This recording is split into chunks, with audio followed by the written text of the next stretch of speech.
Okay, so L'Kavod Lag Baimer, Shtikol Inyan and Limud, that I get Lag Baimer. It's not a very long Inyan here. It's a short idea. But I think it's Geshmak. It's a nice little vart from the Rebbe. But in like doing a little research behind it, I found a lot of interesting details along the side in history and in Diyukim. And I thought it'd be interesting to share. I like doing this kind of thing, so I hope you enjoy it as well. Okay, so we're looking at what is the cause of death for the students of Rabbi Akiva, right? The students of Rabbi Akiva died between Pesach and Shavuos, and they stopped in Lag Baimer. The Gemara tells us here in Yevamos, Daf Samach Beis and Beis. Gemara says, famous Gemara Amru, we've been told, Shayim Elef Zugim Talmidim Hoyle Rabbi Akiva. Rabbi Akiva had 12,000 pairs of students, total 24,000. AKIVA'S, and Tipras, 2 locations, students spread out. So it seemed like he had like multiple campuses for his yeshiva, spread out between these cities with thousands of students in each campus. The Kulam Mason, when all 24,000 died, the Perek Echad in one set of time. Why? The spiritual cause of death, because they did not express proper honor to each other. And this is the famous talk from the Rebbe about this. I'm sure you all know that they loved each other so much that they couldn't respect each other's differences. So they lacked respect, and therefore they all died in one time. Perek Echad, in one time, or in one period. And the world was desolate, because all of Torah is relying on Rabbi Akiva. We're relying on these 24,000 students. And here's not time to get into the historical context of all of this. Did another class on that, but in very brief, Rabbi Akiva lives right after, within the century after the Churban Bayis, and the fate of the Jewish people is very precarious because the Beis Midrash is destroyed, and people are starting to leave Eretz Yisrael. People are at the beginning of the exile, the beginning of the scattering around the Jews around the world is beginning. So, and now 24,000 students died. It's like Torah is going to be forgotten, God forbid. So Achabar Rabbi Akiva arrived, the same Rabbi Akiva who lost 24,000 students and started from scratch. Where did he go? It's Rabbi Shimon Shibadorim. He went to our sages in the south. This is also significant in where the Romans occupied and where they didn't occupy. So upon him, he traveled from the north to the south and started all over again. Vishon Lahem, and he taught 5 students: Rabbi Meir, Rabbi Huda, Rabbi Yosi, Rabbi Shimon, Rabbi Elazar ben Shammai. This Rabbi Shimon, of course, is Rabbi Shimon Bar Yochai. So 5 students, and he restarts all of Torah.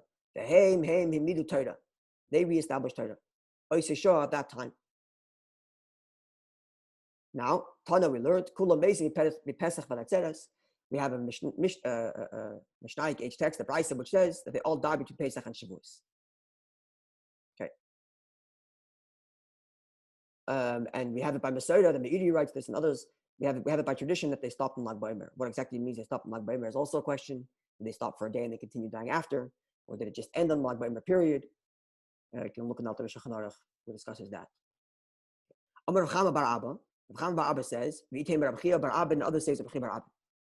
Kula Mesu Misarah, they all died a very terrible death. Mahi, what's this terrible death?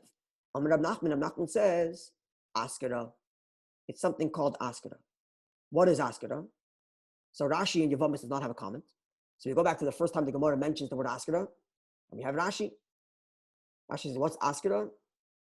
In stranglement belaz. In French, that would be in stranglement. Right? Stranglement.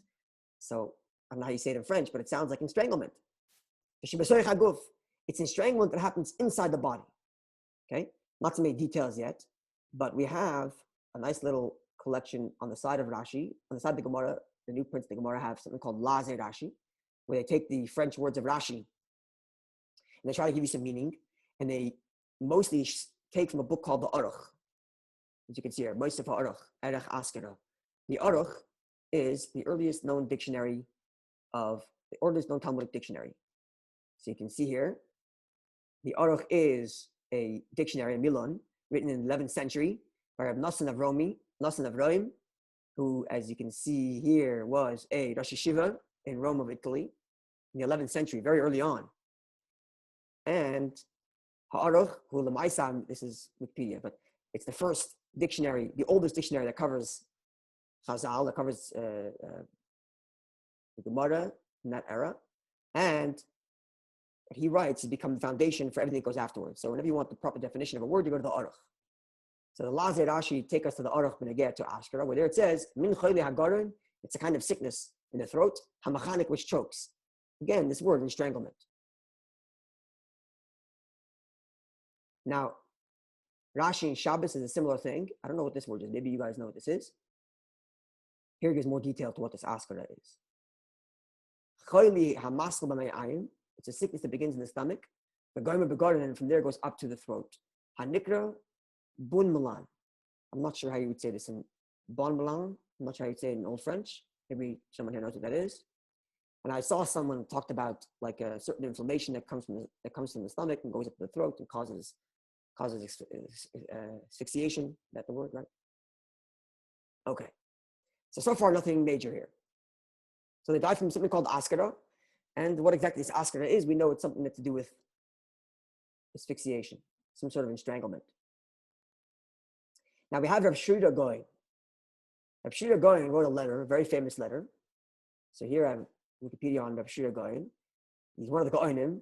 I think we had an occasion once to talk about who the Goinim were. The Goinim lived after the times of the Gemara, after the Gemara was over. And the Goinim were essentially heads of yeshivas, heads of academy. And the same Gemaras, the same yeshivas mentioned in the Gemara, Pumbedisa and Naharda. So they had two, sometimes one. And the Goinim were not just Stam Goin, were not just the leaders of a shiva, but they actually had like a proper yichus, a proper lineage. It says here, a Goin went back to David, it goes back to David Melech, and they kept the line of centralized Yiddishkeit for a very long time, even to way after the Gemara's time, until essentially Constantine invited Jews to move to Europe, and Jews started moving there in bigger numbers. So this Rav Shira Goin wrote a famous letter. Here, you get it called the Gersa Rav Shira Goin, which is, as you can see here, it's a famous letter from Rav Shira Goin, written in 987 to Yaakov ben Nissim, who's a rabbi somewhere. And it was a question of, can you please explain to me how the Torah was transmitted from generation to generation? So it's the earliest known Torah work of history. Shira Goin is writing to him the history of the Jewish people. So in this letter, chapter 4, so here he's doing Tanoim, Dor Sheni LaChurban, second generation after the Churban. This is Rabbi Akiva's generation, that century right after the Beis Hamikdash is destroyed. So he's going through the history of the Jewish people and how Torah went from Moshe Rabbeinu all the way till his day. And he's holding now, describing Rabbi Akiva. What does he say? Rabbi Akiva suffered hard martyrdom. Right? We read his story as the 10 martyrs on Yom Kippur. He's one of the 10 martyrs. And this, says Rav Shira Goin, is Achar Shnifter of Yossi ben Kisma, the Nereger Bechanina ben Tradion. It was after Beis ben Kisma died and after Bechanina ben Tradion was murdered. And there was very few sages at the time. I mentioned this before. This is after the Beis Hamikdash is destroyed. The Jews are in a very precarious state. They don't know what their future is like. So and Rabbi Akiva himself, who also later died, but this Rabbi Akiva took it upon himself to rebuild Torah for future generations. And he did so twice. First, the Himid Rabbi Akiva Talmidim Harbe. First of all, he had thousands of students. The Gemara told us 24,000. Then, V'hava Shmada ala Talmidim. There was a Shmada. What does this word come from? The word Shmad. Shmad usually translates as religious persecution. Al Talmidim Rabbi Akiva, on the Talmidim of Rabbi Akiva. And therefore, they all died. And the Jewish people's eyes were turned on the second set of Rabbi Akiva's students, and they are the 5 students mentioned before: Rabbi Meir, Rabbi Huda, Rabbi Lezer ben Shamu, Rabbi Shimon, and I think it's Rabbi Yossi is the 5th one. Yeah, Rabbi Shimon, Rabbi Yossi, Rabbi Shimon, Rabbi Lezer ben Shamu, Rabbi Huda, and Rabbi Meir. Okay. So what you mean, and then he says the Amr Ravanan as the Gemara said, and he quotes the Gemara. But the interesting thing here is that when he describes how they died, he doesn't mention sickness, he mentions shmada, which is that religious persecution, that's usually the word shmad is translated. Now, because of this, and because of the fact that historically speaking, as I mentioned before, the Jews are in a very precarious state. The Beit Hamikdash is destroyed. The Eretz Yisrael is under Roman occupation. It's true that Rabbi Yochanan and Zakkai earlier had negotiated, a generation before Rabbi Akiva, had negotiated that Vespasian and then later Titus should not destroy the yeshiva of Yavna, Penli Yavna v'Chachamaha, which is in the north, right? The Gemara said that Rabbi Akiva went to the south because originally the yeshiva was in the north. But nonetheless, there were all kinds of crazy exodus. The Romans were occupying Eretz Yisrael. They were murdering Jews left, right, and center. Stories like Beitar, stories like Masada, and other such stories in the tens. And we also have stories in the Gemara how when the Romans forbade study of Torah, right? Rabbi Akiva himself dies as a result of that. The Gemara tells the whole story how the Romans forbade Torah, and someone came to him and said, "Why are you breaking the law? You're endangering yourself." And Rabbi Akiva said, "You're endangering yourself by smuggling, and I'm endangering myself by learning." And Rabbi Akiva ended up dying. So, given this historical context, and given the fact that Rabbi Shira Gaon writes the word shmada, some of the maskilim, the enlightened Jews, decided to understand that it wasn't actually askara, the sickness called asphyxiation, but they died at the hands of the Romans. To give it nice historical context, to say that the students of Rabbi Akiva died at the hands of the Romans rather than by askara. This is what some of the maskilim, the enlightenment Jews, wanted to suggest. So now we finally have, and this is the point we're coming to. And my whole research is reverse engineering. I started off with the Rebbe's letter, which is printed in the back of Likutei Sichos, and then worked my way back to see what else there was. So maybe there's even more that I missed, but I don't know. So this is from the Rebbe, and this is a letter, which, as you can see here, is printed in Likutei Sichos, Chelik of Zion in the Hisafis, in the page 334 there in the back of Likutei Sichos. And over there it says where the letter is from. So I look up the letter in Igros, and it's a very interesting letter. It's a bunch of comments that were made on a sefer written to him. Seemingly it was a sefer that goes through the yearly cycle. Looking at his comments, it's quite clear that the book was a book on the cycle of the Jewish year, and then it has a number of comments. So before we get to Rebbe's comment on this inyan, just read the opening remarks from the Rebbe. It's very geschmack itself. Okay, so the letter is dated Chaf Aleph Iyar, 21st of Iyar, Tafshin Yudalid, 1954 in Brooklyn. Shalom Abracha. The Ma'il Mechtavim Miyoyim Dalid, in response to your letter from Wednesday, ... I'm not sure what that is. Hine, attached are my comments on the book you submitted. Move on, it's clear, said the Rebbe. She'ein ze b'sur haskama. My comments does not mean I'm giving you a stamp of approval on your book. She'ein midarki bazeh. It's not my way. The Rebbe never wrote haskamas like other gedolim write haskamas. They write approbations to books. The Rebbe never did that. They refused. The Rebbe used to say usually that the Rabbeim didn't do it, so I don't do it either. The previous Rebbes didn't do it, so I don't. Okay, so it's not my way to give approvals or approbations. Now then the Rebbe adds, this is unbelievable. Movement itself understood, Gamken as well. If you're not going to omit from the print, that which according to my opinion, could bring to michshel means like a mistake or can lead to a problem. You have no permission to tell anybody I even saw your manuscript. So that no one should think I'm also part of this mistake you're about to set up.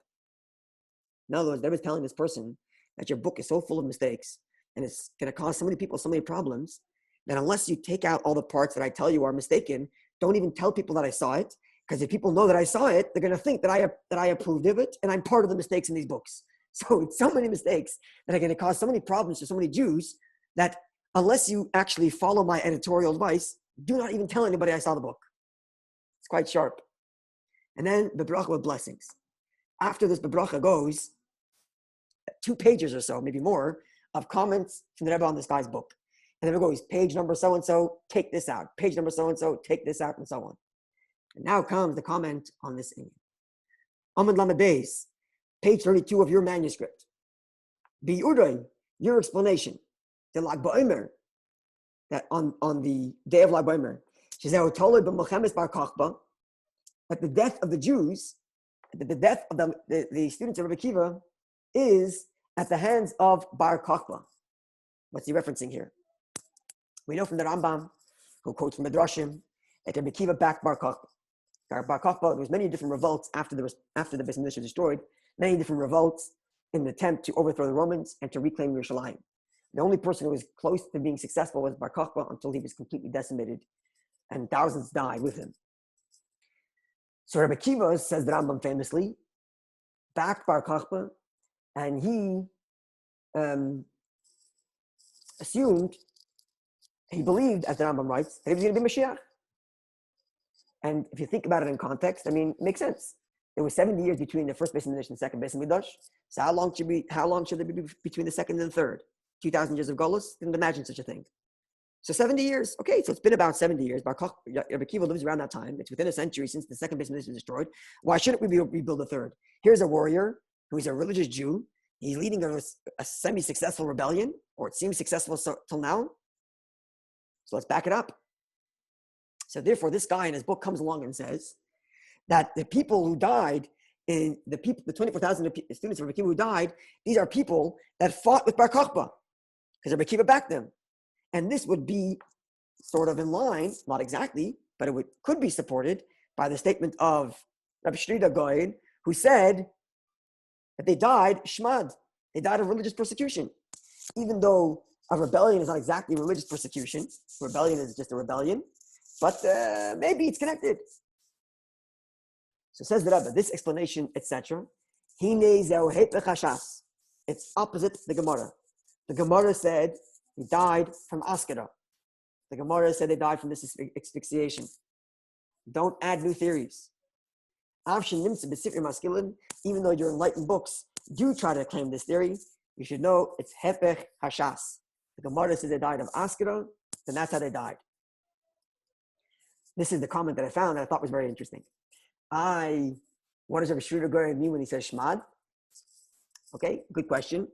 And I saw some of them, at least one modern commentator who writes, translates and says that shmad, we translate, usually in context, shmad means religious persecution. But shmad could also just mean mass death. So he translates to mean it was like zeta from heaven, like, persecution from heaven. That's what shmad means. So like upon him, however you understand Shrida Goyen, and however if Shrida Goyen squares away this word shmad with the fact that the Gemara says askara, the Rebbe is emphatic in saying that suggests that the Akiva student died from anything else other than askara is hepech hashas. Upon him, so hope you enjoyed some of this. I enjoyed researching it. I hope you enjoyed sharing it. I hope you enjoyed learning some of these inyanim here. The Freilach Lag Baimer is a very special day. And you're all going to write into the hall tomorrow. It's one of these days. One of these days, you write in for brachas. Okay, good night. The Freilach Lag Baimer.